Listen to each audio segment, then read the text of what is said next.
কিরে হাকিম, কি অবস্থা তোর? এই তো বিন্দাস অবস্থা তোর। এই তো চলে আর কি কোনো রকমে। তা তুই কি এমন করিস যে তোর এমন এই বিন্দাস অবস্থা? ড্রাইভারি। কি কস? ড্রাইভারি করে এত বিন্দাস অবস্থা কেমনে কি? এই তো আছে আছে। কেন, তুই কি করিস?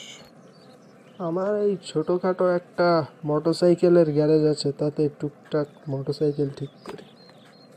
তা তুই বললি না তো তোর এই বিন্দাস অবস্থার গোপন কথাটা? আরে মালিক পাইছি একটা জম্মের বোকা।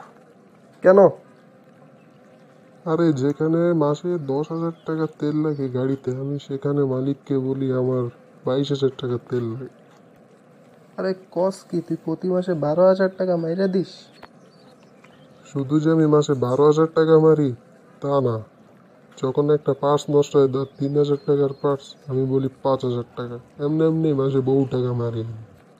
শুই না ভালো লাগলো না, মনে রাখিস, চোরের 7 দিন আর গেরেস্তের কিন্তু একদিন। দূর, আমি এইসব মানি না। আসলে তোর সাথে আমার কওয়াটাই উচিত হয় না। তোর আমার সুখ সহ্য হইতেছে না, বুঝতে পারছি।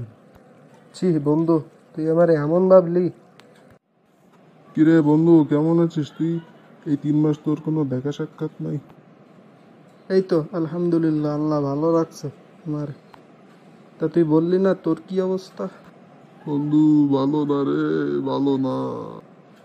কেন, কি হয়েছে? আমার চাকরি নাই রে, চাকরি নাই। মালিকের কাছে ধরা গায়ে গেছি। মালিক আমারে কইছে তুই একটা ঠকবাজ, প্রতারক, এই বইলা বের কইতে দিছে আমারে চাকরি থেকে।